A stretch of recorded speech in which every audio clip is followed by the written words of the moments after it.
Shalom, selamat pagi Bapak, Ibu, Saudara, Jemaat GSPD Philadelphia Sukatani yang Tuhan Yesus kasihi. Kembali kita bertemu dalam pembacaan renungan pagi kita yang terambil dalam 2 Samuel 23 dan 2 Samuel 24. Pasal 23 diawali dengan inilah perkataan Daud yang terakhir. Ini adalah kata-kata Daud di akhir masa kehidupannya. Dan bukan cuma hanya kata-kata Daud, tapi ayat 2 katakan, Roh Tuhan berbicara dengan perantaraanku, firman yang ada di lidahku. Kita mengenal Daud adalah seorang gembala kambing domba di padang, tetapi Tuhan sudah mengangkat Daud, meninggikan Daud menjadi seorang yang hebat, menjadi seorang pemimpin di tengah-tengah bangsa Israel, akan menjadi raja di tengah-tengah bangsa Israel yang senantiasa disertai dan diberkati oleh Tuhan, karena Daud memiliki keintiman dalam hubungannya dengan Tuhan. Daud senantiasa menyerahkan segala sesuatu kepada Tuhan, dan Daud selalu bertanya kepada Tuhan, dan Daud senantiasa mengalami kemenangan demi kemenangan di masa pemerintahannya. Dan ada dua hal yang Tuhan katakan melalui Daud, bahwa sebagai seorang pemimpin, sebagai seorang raja, harus memiliki dua hal, yaitu yang pertama, apabila seorang memerintah, pasal 23 ayat 3, memerintah manusia dengan adil. Dia harus memerintah dengan adil, harus memiliki keadilan. Seorang pemimpin harus memiliki keadilan. Yang kedua adalah seorang pemimpin, dia adalah orang yang takut akan Tuhan. Itulah dua hal yang harus dimiliki oleh seorang pemimpin. Itulah dua hal yang sudah dimiliki oleh Daud, sehingga dia dapat memimpin bangsa Israel dan tetap dekat kehidupannya dengan Tuhan, dan dapat membawa bangsa Israel terus datang beribadah, taat dan setia kepada Tuhan. Dan ayat ke-8 sampai dengan ayatnya yang ke-39 itu adalah pahlawan-pahlawan Daud.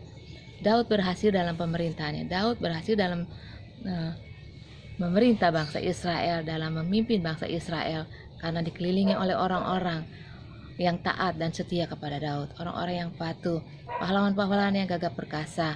Ya, katakan di sini, inilah nama para pahlawan yang mengiringi Daud. Isyabal orang Hakmoni, kepala Triwira.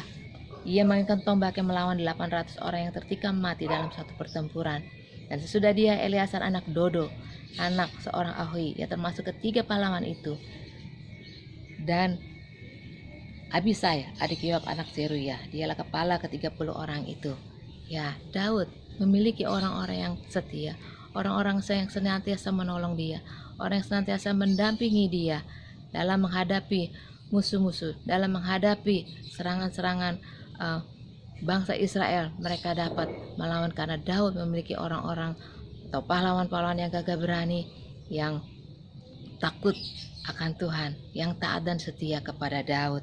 Pasal 24, pendaftaran dan hukuman.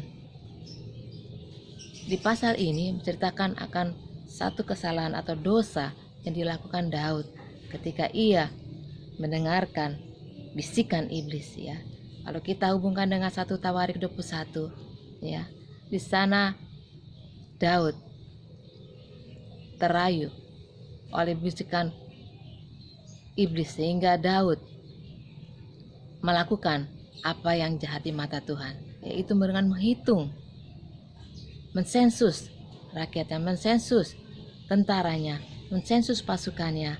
Ya, itu bukanlah perintah Tuhan. Daud melakukannya atas perintah atau bisikan iblis. Ya, jadi hukuman Tuhan turun atas Daud. Ya, sehingga orang Israel mengalami penyakit sampar, ya, dan sebanyak 70.000 orang harus mati karena penyakit sampar. Itulah pilihan Daud dari 3 pilihan yang Tuhan sampaikan kepada Nabi Gad, karena Daud sudah melakukan satu kesalahan.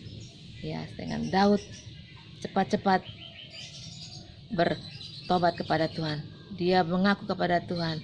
Ayat 10 katakan, tetapi benar-benar hati Daud setelah ia menghitung rakyat.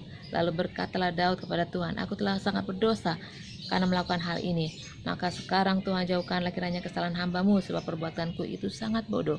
Daud menyadari bahwa apa yang dia lakukan adalah salah. Daud menyadari bahwa apa yang dia lakukan adalah kebodohannya, dan itu sangat jahat di mata Tuhan. Jadi sebelum Nabi Gad datang kepada Daud, dia sudah datang kepada Tuhan memohon ampun akan kesalahannya. Tetapi Tuhan memberikan 3 pilihan yang harus Daud terima. Apakah Daud akan dikejar-kejar musuh, ataukah Daud akan ditimpa kelaparan, atau Israel ditimpa kelaparan 3 tahun kelaparan, atau dia dikejar-kejar 3 bulan oleh musuh, atau penyakit sampar selama 3 hari jatuh di tengah-tengah bangsa Israel. Dan Daud memilih.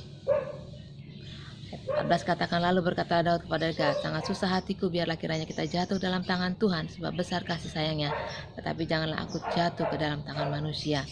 Jadi Daud tahu ketika dia jatuh ke tangan Tuhan, maka besar kasih sayang Tuhan, ada pengampunan, ada pemulihan jika dia jatuh ke dalam tangan Tuhan. Tetapi jika dia jatuh ke dalam manusia, dia akan habis, dia akan mati.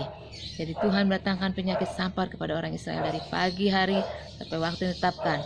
Maka matilah dari antara bangsa itu, dari Dan sampai Beersheba 70.000 orang.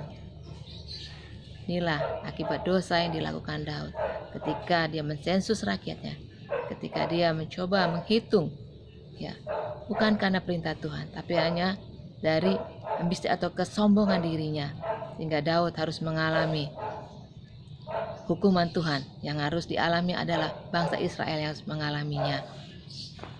Dan Daud kembali kepada Tuhan. Dia pergi mendirikan mezbah di sana.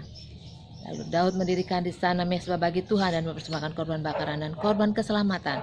Maka Tuhan mengabulkan doa untuk negeri itu, dan itulah itu berhenti menimpa orang Israel. Pelajaran yang kita dapat dari pasal 24 ini adalah jangan kita ikut bisikan iblis.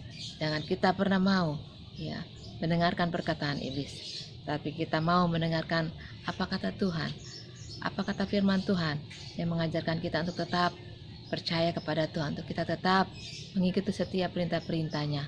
Karena ketika kita mengikuti bisikan iblis, kata-kata iblis, maka kehancuran, malapetaka, musibah, itulah akan menimpa kehidupan kita. Tetapi janji Tuhan pada kita bahwa ketika kita menjadi orang-orang yang takut akan Tuhan dan mendengarkan perintah Tuhan, bahkan melakukannya dengan setia, maka Tuhan akan menolong kita, melepaskan kita dari jerat maut, bahkan memberkati kehidupan kita. Puji nama Tuhan. Inilah firman Tuhan dapat sampaikan pagi hari ini, kiranya boleh memberkati kita sekalian. Tetap semangat, tetap di rumah, jaga kesehatan, tetap cuci tangan. Tuhan Yesus memberkati.